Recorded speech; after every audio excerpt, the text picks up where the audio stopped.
For centuries, people have reported encounters with massive, hair-covered creatures lurking in the forests of North America. Bigfoot, Sasquatch, the wild man. Some claim it's a myth, others swear by what they've seen, but a few have paid the price for crossing into its territory.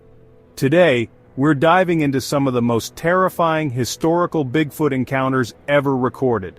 First-hand accounts from trappers, prospectors, and families who came face-to-face with something beyond explanation. From the cursed valleys of Idaho to the eerie forests of British Columbia, these stories aren't just folklore, they're warnings.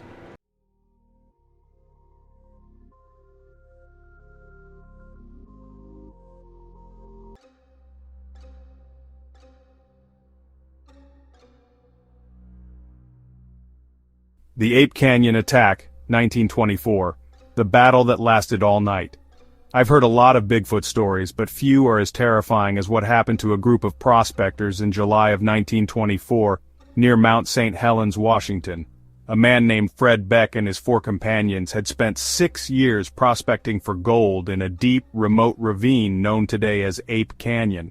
They worked in near isolation, disturbed only by strange sounds and enormous footprints left in the soft dirt around their cabin. At first they laughed it off, but the feeling of being watched never left them. A first glimpse of the unknown. One afternoon, Beck and one of his companions set off to fetch water from a nearby spring. As they approached the creek, something moved in the distance. There, standing on 2 legs, was a massive hair-covered figure, easily 7 feet tall, with broad shoulders and powerful arms. It stood atop a small ridge, watching them intently. Beck, his rifle already in his hands, did not hesitate. He raised it, aimed, and fired. The first shot struck the creature in the shoulder. Instead of running, it let out a horrible guttural cry, not quite human, not quite animal, and staggered before disappearing into the trees.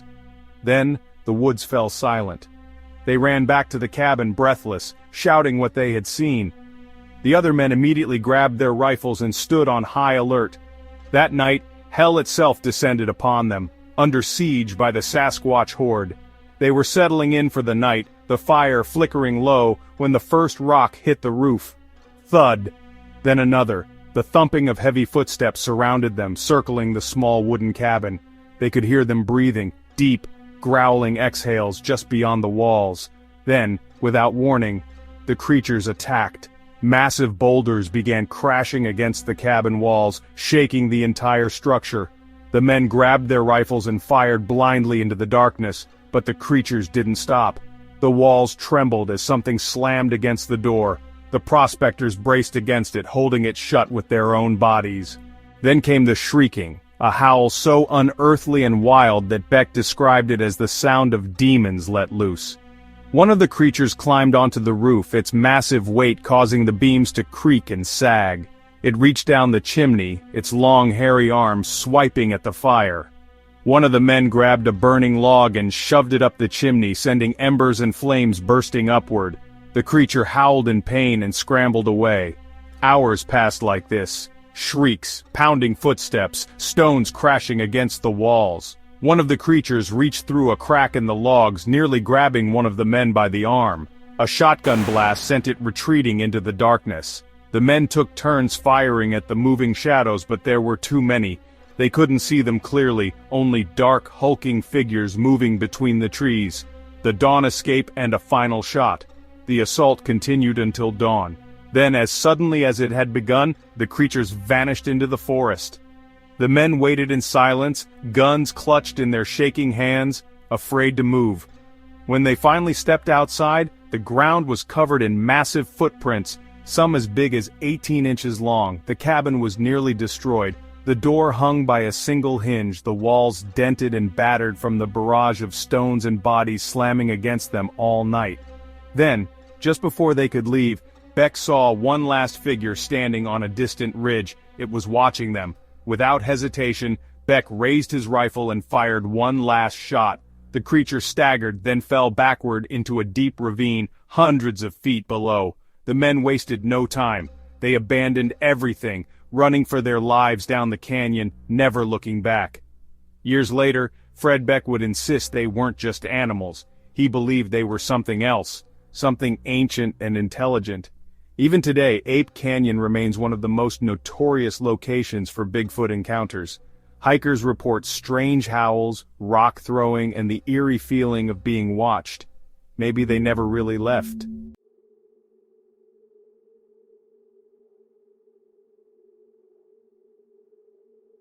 Albert Osman's kidnapping, 1924, 6 days in captivity.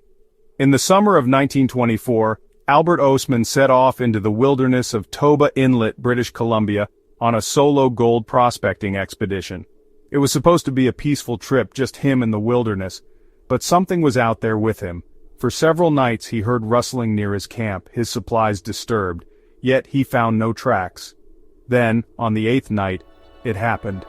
He woke up being carried away. Wrapped inside his sleeping bag, slung over a powerful shoulder, Osman was hauled for miles through the dark.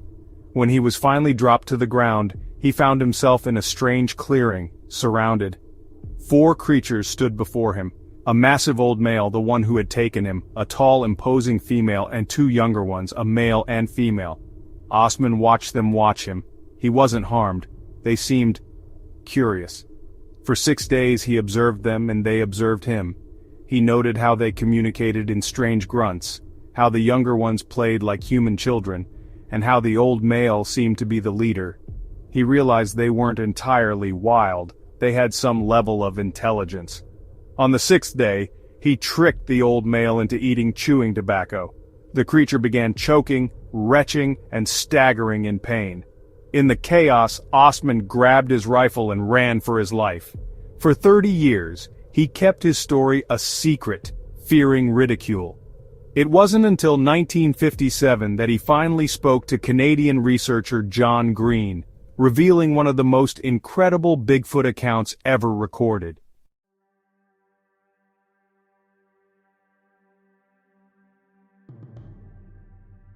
Ruby Creek Encounter, 1941. A Week of Terror. This is one of the most haunting Bigfoot encounters I've ever come across. It happened in September of 1941, in the remote wilds of Ruby Creek, British Columbia, a place where the forest pressed in thick and dark against the land, where a family could live, isolated from the world.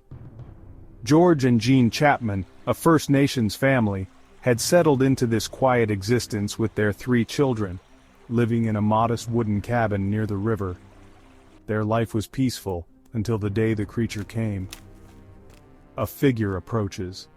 It was a warm afternoon, the air thick with the scent of pine and damp earth, when their eldest son burst into the cabin, breathless and wide-eyed. Eldest son, "A cow is coming." Jean, wiping flour from her hands, frowned. They didn't own any cows. Curious, she moved to the window, peering out toward the distant meadow that sloped toward the tree line. At first, she thought her son was mistaken, that some large animal had wandered too close. But as her eyes adjusted to the distance, a wave of cold fear gripped her chest. It wasn't a cow. It was a towering figure covered in golden brown hair walking slowly and deliberately toward the cabin, 7 feet tall, a massive barrel-like chest, long powerful arms that swayed unnaturally low nearly to its knees, a black expressionless face. It walked on 2 legs, but it was not a man, and it was coming straight for them. The flight. Every instinct in Jean's body screamed at her to get the children away. She grabbed her youngest child, yanking him onto her hip, while ordering the other 2 to follow her immediately. There was no time to pack, no time to think, only to run. She burst through the back door, leading her children down the sloping hill toward the river, their bare feet pounding against the earth. She did not look back. The rush of the river, the pounding of her own heart in her ears. These were the only sounds she could focus on. She just knew she had to reach the nearest village. The thought of that thing reaching her, of those long, terrible arms grabbing her children, was unbearable. She had grown up hearing stories, whispers from elders and hunters about things that lived deep in the wilderness, things best left undisturbed, but now those stories were flesh and blood, and it was at her home. The aftermath. When George Chapman returned home later that evening, the cabin was eerily silent. He called for Jean for the children, but no one answered. The air smelled strange, musky and wild, almost like the scent of wet fur and earth after a rainstorm. Then he saw the damage. The shed door was completely smashed in, as if something massively strong had torn it open with bare hands.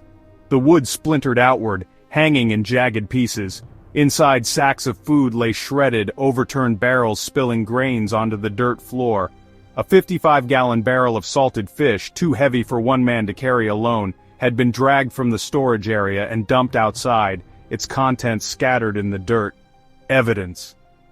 George moved toward the broken frame, noticing something caught on the splinters, long, coarse hairs.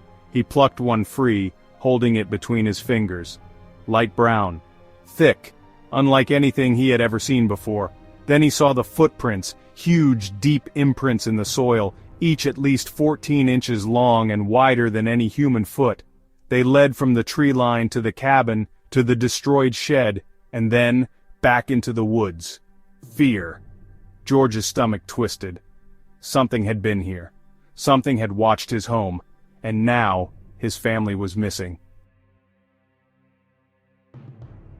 The search. Panic rising, he grabbed his rifle and followed the path toward the river, praying he wasn't too late. A week of fear. That night, after reuniting with Jean and the children at the village, George swore he would stay awake, guarding the cabin. And for the next 7 nights he did. Each morning he would wake up to find new footprints in the yard, fresh, always circling the cabin, as if something had returned each night, watching, waiting. Some nights George thought he could hear it, a heavy presence in the trees, the soft, rhythmic crunch of something massive stepping through the underbrush. Then, on the 3rd night, came the whistle. It started faint, so faint he almost thought he imagined it. A strange, gurgling whistle, unlike any bird or animal he had ever heard.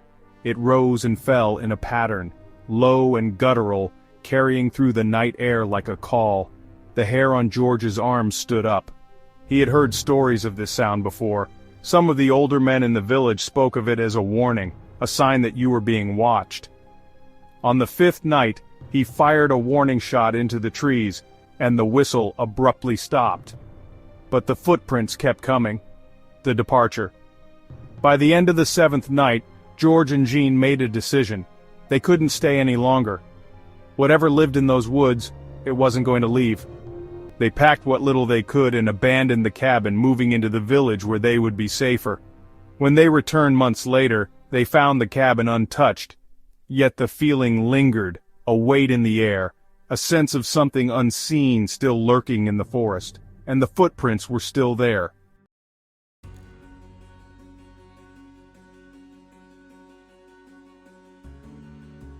The Bluff Creek Tracks and the Patterson-Gimlin film, 1958 to 1967. The footage that shook the world. In 1958, construction workers in Bluff Creek, California started finding huge 16-inch footprints in the dirt. Some laughed it off, others felt uneasy. Then, on October 20th, 1967, Roger Patterson and Bob Gimlin went riding along Bluff Creek. Then they saw her. A large female Bigfoot, walking upright, her arms swinging naturally, turning to look directly at them before disappearing into the trees. Patterson filmed the whole thing, 53 seconds of the most famous Bigfoot footage ever recorded. Some say it's a hoax. Others call it the greatest piece of evidence ever captured, but I believe what Patterson and Gimlin saw was real, because the search has never ended, and they are still out there.